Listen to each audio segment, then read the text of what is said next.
నువ్వు మా చరిత్ర మీద మన్ను గప్పుతున్నా అనుకుంటున్నావేం?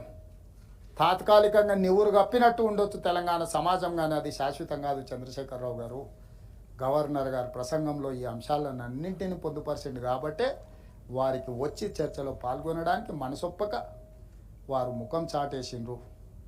ఏది ఎట్లయినా అధ్యక్ష, మా సభ్యులందరికీ, ఇక్కడ ఉన్న మిత్రులందరికీ నా సూచన ఇది: కేంద్ర రాష్ట్ర ప్రభుత్వాల యొక్క సత్సంబంధాలు, గవర్నర్ వ్యవస్థల్ని మనం ఏర్పాటు చేసుకున్నాయి, వాటిని గౌరవించుకోవాల్సిన బాధ్యత మనది. గవర్నర్ ఎవరున్నారని కాదు, గవర్నర్ వ్యవస్థ, ఆ వ్యవస్థను గౌరవించాల్సిన బాధ్యత మనది. కాబట్టి ఈరోజు గవర్నర్ గారి ప్రసంగానికి ధన్యవాదాలు తెలుపుతూ ప్రవేశపెట్టిన తీర్మానాన్ని మీరందరూ ఏకగ్రీవంగా ఆమోదించాల్సిందిగా, అండగా నిలబడాల్సిందిగా, తెలంగాణ పునర్నిర్మాణంలో మీ అందరి సహకారం ఉండాలి. ఈ ప్రభుత్వం మీది, మనది. ఈ ప్రభుత్వం 100% మీ సూచనలు సలహాలు తీసుకొని ముందుకు వెళ్తుంది. మీ అందరి ఆశీర్వాదం ఈ ప్రభుత్వానికి ఉండాలి. తెలంగాణ రాష్ట్రాన్ని అభివృద్ధి పదం వైపు నడిపిస్తామని తెలియజేస్తూ తమ దగ్గర సెలవు తీసుకుంటున్నాను అధ్యక్ష. ధన్యవాదాలు. Any clarifications? మరణ గారు. థ్యాంక్ యూ అధ్యక్ష. గవర్నర్ గారి ప్రసంగానికి ధన్యవాదాలు తెలిపే తీర్మానంలో భాగంగా ముఖ్యమంత్రి గారు ప్రభుత్వం తరఫున ఇచ్చినటువంటి వివరణలో చాలా కులంకషంగా 15 నెలల పాటు రాష్ట్ర ప్రభుత్వం చేసినటువంటి కార్యక్రమాలని ఏకరువు పెట్టడం జరిగింది అధ్యక్ష. అయితే ఇక్కడ ప్రభుత్వానికి నేను ఒక సూచన చేయదలుచుకున్నా అధ్యక్ష. 2014 నుంచి 2024 వరకు తెలంగాణ రాష్ట్రంలో బీసీలకు జరిగిన కేటాయింపులు, పెట్టిన ఖర్చులు అధ్యక్ష చాలా భయంకరంగా ఉన్నాయి అధ్యక్ష. ఓబీసీల హాస్టల్స్ మెయింటెనెన్స్ కోసం 3,915 కోట్ల రూపాయలు కేటాయిస్తే ఖర్చు పెట్టింది 2,914 కోట్ల అధ్యక్ష. బతుకమ్మ చీరల కోసం 5,120 కోట్ల రూపాయలు నిధులని చెప్తే 2,168 కోట్లు ఖర్చు పెట్టారు అధ్యక్ష. ఇక్కడ ఎంబీసీ ఫైనాన్స్ కార్పొరేషన్ చూసుకుంటే అధ్యక్ష 3,850 కోట్లు అని చెప్పి 2018లో పెట్టారు అధ్యక్ష. కానీ రిలీజ్ చేసింది 601 కోట్లు అయితే ఖర్చు పెట్టింది 19 కోట్ల అధ్యక్ష. నాయ్ బ్రాహ్మణ ఫెడరేషన్కి 760 కోట్ల రూపాయలని చెప్పి నిధులు అన్నారు అధ్యక్ష. 83 కోట్లు ఖర్చు పెట్టిరు. అందులో 75 కోట్ల రూపాయలు కరెంటు బిల్లులకే వాపసు తీసుకున్నారు అధ్యక్ష. ఇక్కడ గౌడ కార్పొరేషన్కు 186 కోట్ల రూపాయలు అని చెప్పి పెట్టిరు అధ్యక్ష. 18 కోట్ల రూపాయలు ఖర్చు పెట్టిరు అధ్యక్ష. వడ్డెర కార్పొరేషన్కి 70 కోట్ల రూపాయలు నిధులు ఇస్తున్నామని చెప్పి 17 కోట్ల రూపాయలు ఖర్చు పెట్టిరు అధ్యక్ష. సగర కోఆపరేషన్ కూడా 33 కోట్లు అని చెప్పి 4 కోట్లు ఖర్చు పెట్టిరు అధ్యక్ష. బోయా కార్పొరేషన్కి 35 కోట్లు అని చెప్పి 27 కోట్లు రిలీజ్ చేస్తున్నామని చెప్పి 5 కోట్లు ఖర్చు చేసిరు అధ్యక్ష. ఇట్లా ఎంబీసీలకు సంబంధించిన విషయంలో కూడా అధ్యక్ష అనేక కార్పొరేషన్లు పెట్టి వాటికి భారీగా నిధులు ఇస్తున్నామని 10 సంవత్సరాల పాటు మా వర్గాల ప్రజలను చీట్ చేసిరు అధ్యక్ష. పోయిన బడ్జెట్లో మనం కూడా ఈ గవర్నమెంట్ కామారెడ్డి డిక్లరేషన్లో భాగంగా బీసీలకు ప్రతి ఏడాది 20,000 కోట్ల రూపాయలను బడ్జెట్లో పెడతామని చెప్పడం జరిగింది అధ్యక్ష. కానీ పోయినసారి దాన్ని 9,000కే కుదించడం జరిగింది అధ్యక్ష.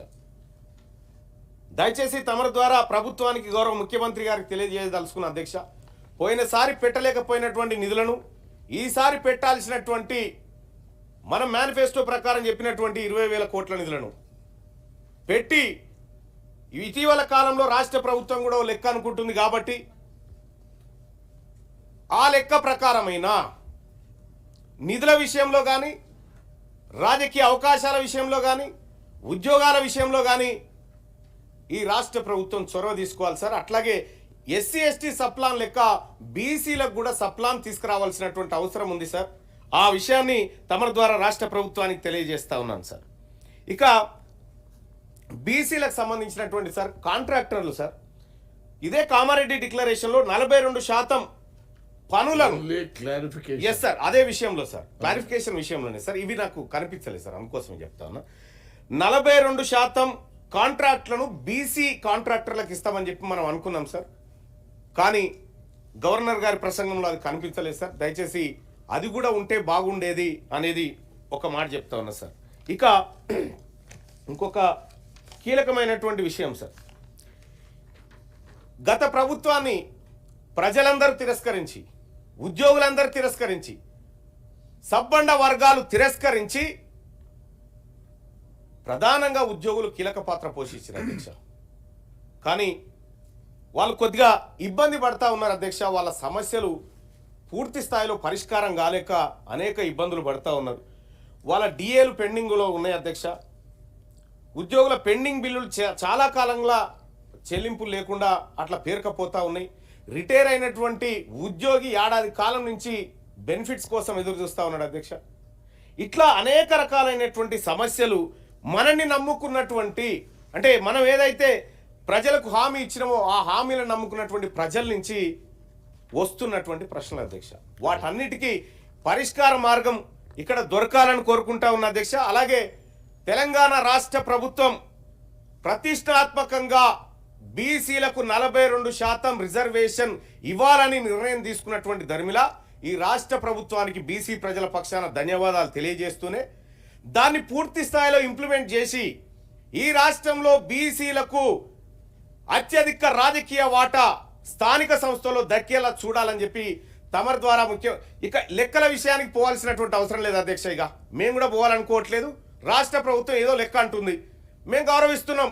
42% అని రిజర్వేషన్ ఏదైతే అన్నారో దాన్ని గౌరవిస్తూనే ఈ లెక్క ప్రకారమే ముఖ్యమంత్రి గారు చొరవ తీసుకొని విపక్ష పార్టీ నాయకుడు కల్వకుంట్ల చంద్రశేఖరరావు గారు ఉన్నారు, విపక్ష పార్టీ నాయకుడు ఎల్ఓపి గారు ఈ సభలో ఉన్నారు, వాళ్ళకు కూడా రిక్వెస్ట్ చేస్తా ఉన్నా, ఇది మా జాతులు దశాబ్దాలుగా నష్టపోయినటువంటి అంశంలో ఒక స్టెప్ పడుతున్నటువంటి సందర్భంలో వాళ్ళు చొరవ తీసుకొని రావాలి అధ్యక్ష. అలాగే భారతీయ జనతా పార్టీ కూడా రిక్వెస్ట్ చేస్తా ఉన్నాం అధ్యక్ష. ఇక్కడి నుంచి నిజంగా మా బీసీల పట్ల ప్రేమ కనుక ఉంటే, మా బీసీల పట్ల ఈ దేశంలో ఉన్నటువంటి పార్టీలకు ప్రేమ ఉంటే ఖచ్చితంగా 42% రిజర్వేషన్ అమలు చేయడం కోసం అందరూ కలిసి అఖిలపక్షంగా ప్రధానమంత్రి నరేంద్ర మోడీ గారు